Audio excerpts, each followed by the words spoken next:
Olá a todos, eu sou José Augusto.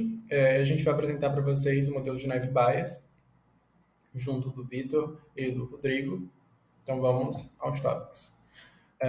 Aqui são os tópicos que a gente vai trabalhar durante a apresentação. Fiquem à vontade para dar uma lida. Aqui a gente tem o modelo de Naive Bayes. Ele é um modelo apoiado no Teorema de Naive, que é um modelo probabilístico estatístico, e ele busca resolver problemas mais simples, onde é um evento B, onde há um evento B e um evento A, e eles se intersectam e formam um novo evento de probabilidade. Isso a gente pode representar na fórmula que a gente está vendo aqui. E aqui tem um exemplo para a gente entender melhor essa questão. Então tá, a gente tem a probabilidade de você descobrir um filho, ou seja, você ter um filho, dado que 10% das vezes que você teve relações sexuais com alguém do sexo oposto, você estava sem proteção adequada. E também, dada a chance de se engravidar sem a proteção, é de 20%. Então, a gente tem aqui que a probabilidade de A é a porcentagem de vezes que você não usou proteção, é de 10%. A probabilidade de A dado B, que é a chance de você ter um filho, vista a porcentagem de vezes que você não usou proteção. A porcentagem de B dado A, que é a chance de você ter um filho, visto a chance de engravidar sem proteção é de 20%. Então, colocando isso aqui nos dados, a gente tem que a probabilidade de A dado B a gente não conhece, então a gente vai usar a fórmula. A probabilidade de B dado A é de 20%, nos foi dado ali no problema. A probabilidade de A é 10%. E a probabilidade de B nada mais é que a probabilidade de A dado B, porém, se trata da ordem natural inversa dos fatos, então a gente soma o inverso, essa probabilidade de B, e representa através de uma barra na parte superior do elemento, no caso o nosso A. E aplicando isso à nossa fórmula, a gente tem que vai dar 73%, então são 73% das vezes que você não usou a proteção adequada, essas 10% no caso, você tem chance de ter um filho. Então a chance é bem alta, então tenham cuidado. Aqui a gente tem a tabela de probabilidade contingencial, que é um modelo que apresenta vários valores probabilísticos combinados no espaço amostral, como aqui na tabela. No caso, daqui é uma tabela de resistência e choque. Então, vocês vão ver aqui várias probabilidades, probabilidade de A dado B, probabilidade de A não acontecer, probabilidade de A e B não acontecerem. E através dessa tabela aqui dá para se fazer várias fórmulas e trabalhar com elas. Outra maneira de a gente representar esses espaços amostrais, esses eventos, com essas circunferências aqui que deixam bem claro para a gente aqui a intersecção entre os eventos. Então, essa daqui é a nossa resposta final quando a gente está procurando a probabilidade. Essa intersecção aqui é o que a gente quer achar. Aqui a gente tem o próximo tópico, a Gaussian-Naive Bayes, que é um outro algoritmo baseado também em Naive Bayes. E, de acordo com a terminologia da Skylar, a Gaussian-Naive Bayes é um tipo de algoritmo de classificação que trabalha com características contínuas, que quer dizer que ela tem uma porcentagem de confiabilidade maior porque ela pega valores que são mais confiáveis, são valores que não mudam.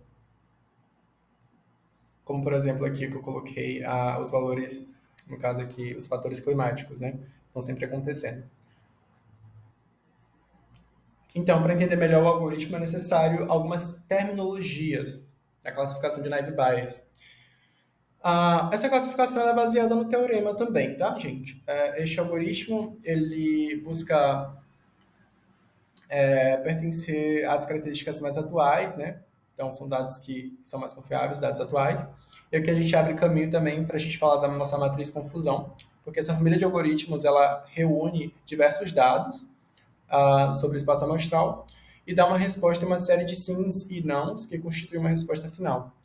Para o problema dado, no caso aqui ao lado da tabela tem um problema, no caso seria sobre o jogador de golfe, qual a chance do jogador de golfe sair para jogar, dado as condições climáticas e dado o número de vezes que ele saiu para cada combinação de condições climáticas. A gente tem uma série de respostas de sim e não, e a gente pode prever somando aqui os nãos e os sims, se ele vai sair sim ou não de casa para jogar o golfe.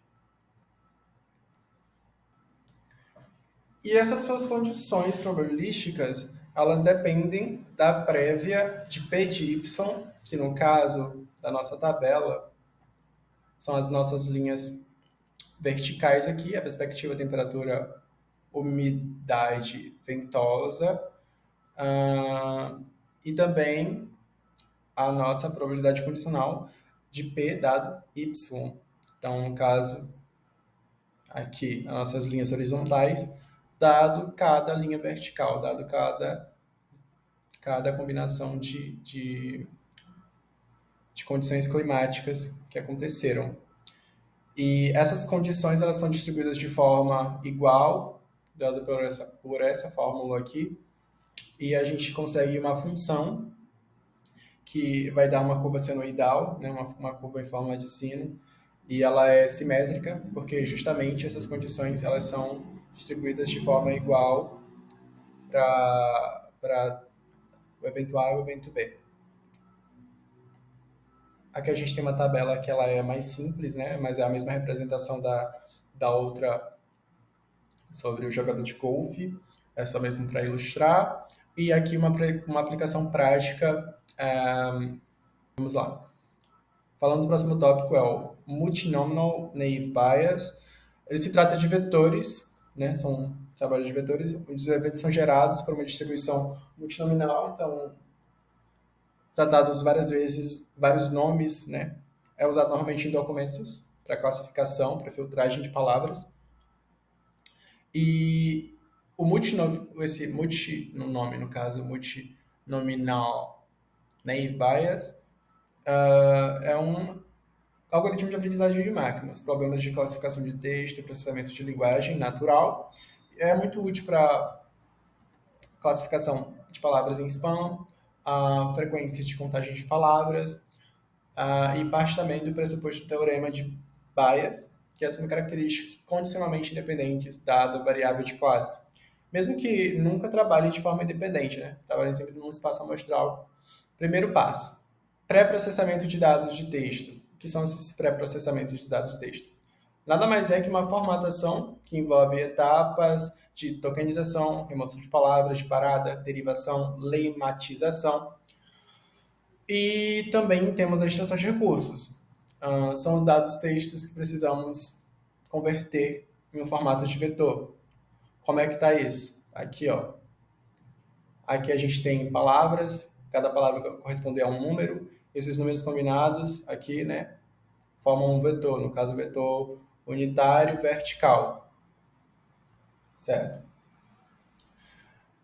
Também temos o treinamento de... Não, pera. Temos que dividir os dados, então a gente vai dividir entre fase de treinamento e fase de testes. E a gente tem a fase de treinamento de modelo, que a gente vai ser analisado a partir de naive Bayes, relacionando os eventos e as ocorrências. E aí, depois de ter testado, treinado, comprovado que o algoritmo funciona, a gente pode usar esse modelo para previsões de modelo, testando a matriz confusão e usando as métricas como precisão, recal e pontuação. F1. Assim, depois que o modelo for treinado, a gente pode fazer a classificação de novos dados, que vai facilitar muito mais a nossa vida. Então, vou passar aqui para o próximo, que vai falar sobre os outros tópicos para vocês. O Vitor Nunes, certo? E dando continuidade da apresentação, o complemento de Navy Base, ele implementa, né, o algoritmo o algoritmo complementar de Bayes, e ele é considerado uma adaptação do algoritmo recém-apresentado, né, o multinomial de Navy Bayes. E ele é bem adequado para dados desequilibrados. Por quê?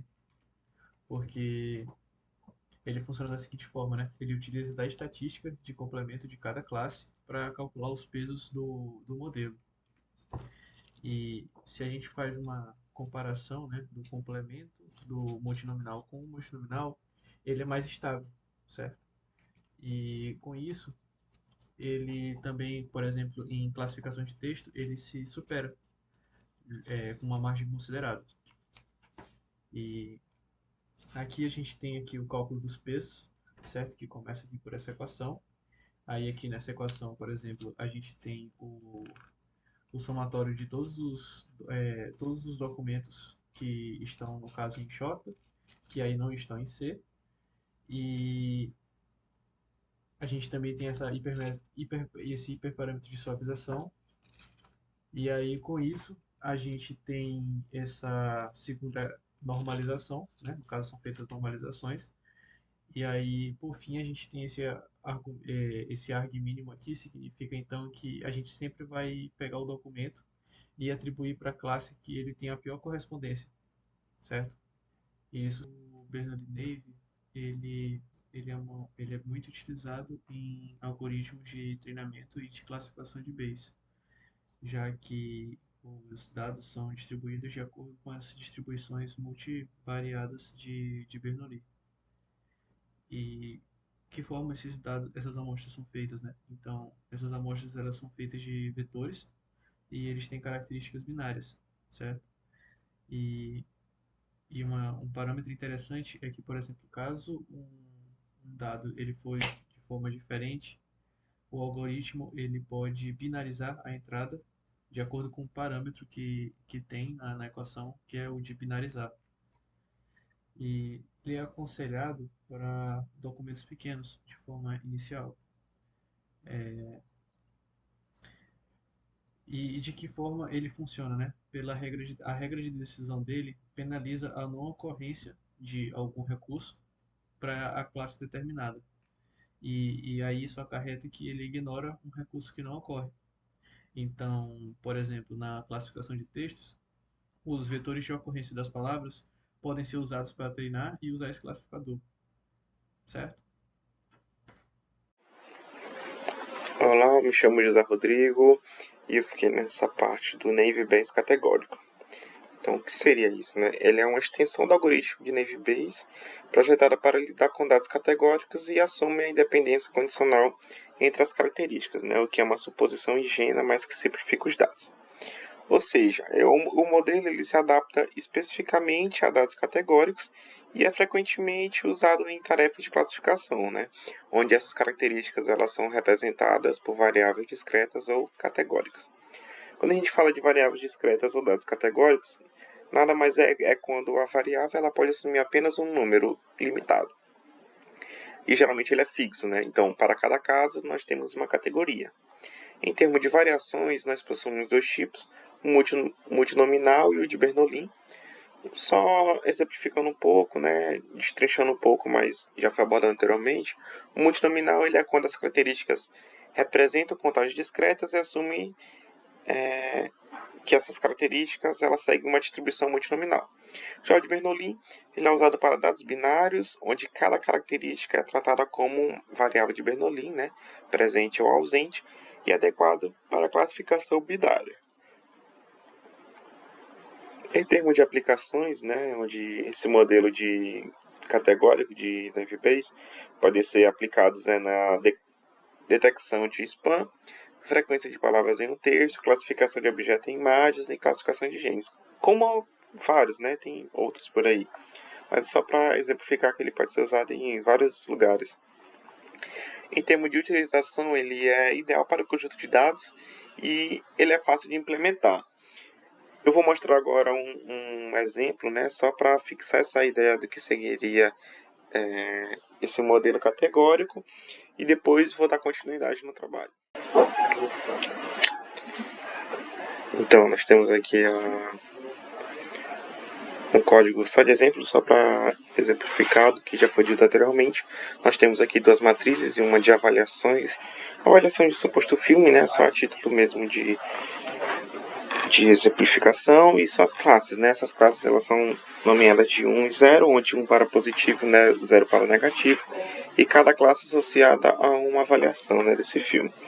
Nós vamos tratar isso, né, esses dados, criando uma vetorização e transformando as matrizes E que seguir nós vamos criar um modelo, né? Associar esse modelo ao modelo categórico que nós estamos trabalhando e depois associar cada avaliação às suas classes, né?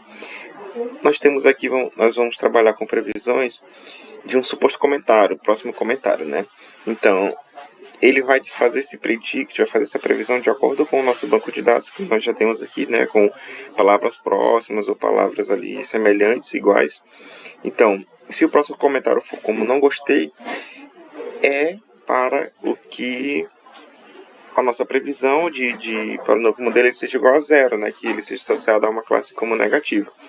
Então, se a gente rodar, ele vai dizer que a previsão para o modelo é igual a zero. Por exemplo, se eu falar assim, recomendo este filme, recomendo o filme, e rodar, ele associar isso como positivo, porque, ó, recomendo o filme, ele está basicamente aqui, né, tipo, dizendo que ele é um comentário positivo.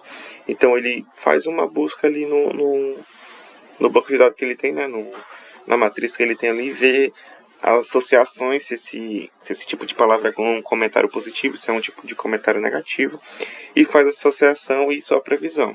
Então, basicamente, é assim que funciona o modelo categórico, né, de Navy Base.